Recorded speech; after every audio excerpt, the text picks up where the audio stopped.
नमस्कार, मैं Balji Dhaka pinnacle coaching centre से आप सभी का स्वागत करता हूं और आज हम करते हैं trick of the day mathematics से रिलेटेड पार्ट नंबर 28 और आज का क्वेश्चन है वो ट्रिग्नोमेट्री हाइट एंड डिस्टेंस से रिलेटेड है।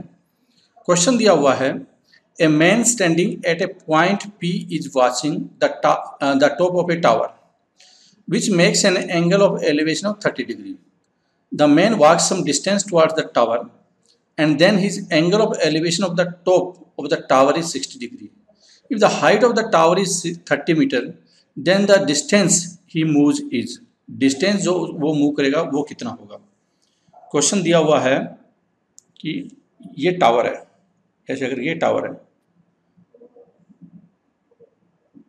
और ये एंगल ऑफ एलिवेशन है 30 डिग्री। ये एंगल ऑफ एलिवेशन है 60 डिग्री क्योंकि वो कुछ दूरी यहाँ से लेकर है और इस दिशा में कुछ दूरी तय करता है और हाइट ऑफ द टावर है वो है 30 metre. Height of the tower है वो है 30 मीटर और हमें बताना है कि बताओ वो डिस्टेंस है कितनी मूव करता है, ये बता देनी ये कितनी मूव करेगा।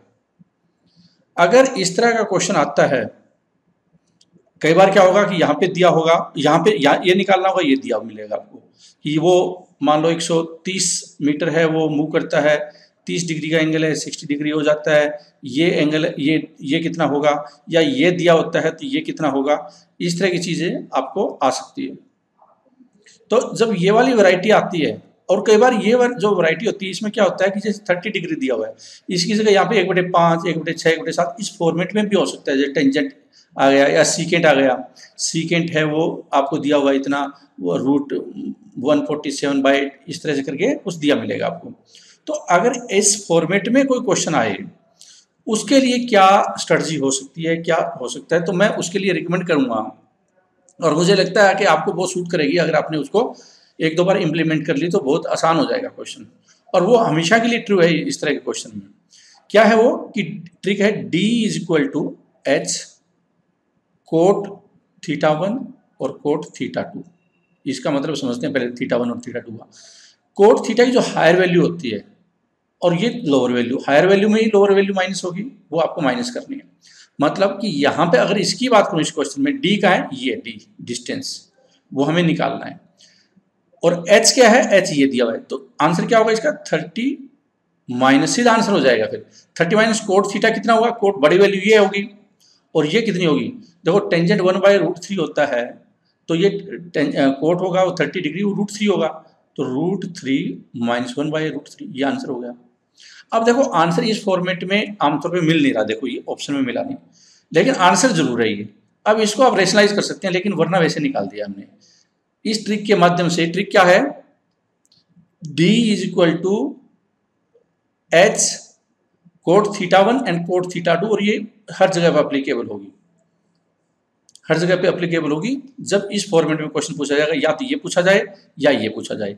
अगर ये पूछा जाता तो क्या है, हमारे पास ये वैल्यू दी होती तो हम ये बात इस साइड ले आते, या इसको सोल्व कर लेते फिर इसको नीचे ले आते, H वैल्यू निकल जाती। अब इस ट्रिक से सीधा आंसर निकाल सकते हैं। अब आमतौर पर हाइट एंड डिस्टेंस रेशनलाइज करना होता है क्योंकि ऑप्शन इस तरह से दिया होगा आपको इस फॉर्मेट में। तो क्या करेंगे, आप एलसीएम √3 ले लेंगे, मैं यहीं पे कर देता हूँ, √3 ले लेंगे तो क्या होगा, ऊपर 3 माइनस 1 2, 2/√3 और √3 और √3 से इसको गुणा कर देंगे, ऊपर भी √3 और नीचे से भी √3, तो कितना हो जाएगा 20√3। 20√3 है, ये आंसर हो जाएगा, आंसर होगा इसका D। लेकिन हमने जो क्या किया, इस ट्रिक का इस्तेमाल किया। अगर ये ट्रिक इस्तेमाल नहीं करते तो हम क्या करते, तो हम लोग इसको पहले ये लेते, H इसको मानते जो कि 30 दिया हो, H/x हम लोग लेते, इसको H/x ले लेते हैं यहाँ पे, और वो कितना है टेंजेंट 60 डिग्री, और टेंजेंट 60 डिग्री कितना होगा √3, तो √3 हो जाएगा। और ये H कितना है, H दिया हुआ है 30 डिग्री, दूसरे शब्दों में 30/x लिखते, तो x की वैल्यू एक्चुअल में क्या है 30/x और =√3। x की वैल्यू कितनी आती, x की वैल्यू आ जाती 30/√3 और √3 ऊपर होता और √3 नीचे। इसको रेशनलाइज करके हमने इसको 10√3 कर दिया, 10√3। लेकिन हमें निकालना क्या है, हमें तो ये चीज़ निकालनी है। तो इसका मतलब हमारा क्वेश्चन तो निकला नहीं अभी तक। फिर हम क्या करते हैं, फिर हम इसको, अब हम करते हैं इसको क्या कि 30 डिवाइड बाई 10√3 और प्लस x, और ये क्या है टेंजेंट 30, और टेंजेंट 30 होगा 1/√3। तो इसको क्रॉस मल्टीप्लाई करेंगे तो कितना हो जाएगा 30√3 और ये हो जाएगा 10√3 और प्लस x। तो x की वैल्यू कितनी हो जाएगी 20√3 हो जाएगी x की वैल्यू। Answer D. आप ऐसे निकालेंगे, लेकिन आपको एडवाइस क्या दिया जाता है कि आप इस फॉर्मेट में निकालिए तो ज़्यादा आसान रहेगा। और ये देखेंगे आप जब ये height and distance question solve करेंगे बहुत जगह पे इस ट्रिक से क्वेश्चन आप कर पाएंगे।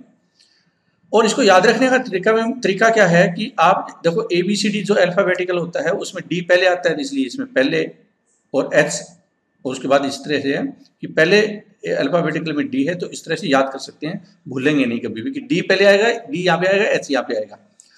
इस क्वेश्चन में भी जो हमने यहाँ पे किया था उसमें भी ये बात आ रही थी cot θ1 माइनस cot θ2, यही निकल कर आ रहा था आखिरी स्टेप, अगर आप इसको देखते ध्यान से। अब जो मैंने ट्रिक बताई है उसका इस्तेमाल करते हुए आप इस क्वेश्चन को सोल्व करने की कोशिश कीजिए, सेम ट्रिक यूज होगी। और देखो at a point on horizontal line through the base of a monument angle of elevation of the top of monument is found to be such that its tangent is 1/5 on walking 138 meter towards the monument. Secant of the angle of elevation is found to be √193 divided by 12. Height of the monument क्या होगा, same trick use होगी, लेकिन आप कीजिए। देखो इस तरह से, बस फर्क क्या है कि ये जो टेंजेंट है हमने 3 डिग्री में दिया हुआ था उसकी वैल्यू 1/5 है, और आप कोट करेंगे तो क्या हो जाएगा इसका 5 हो जाएगा, कोट 5 हो जाएगा।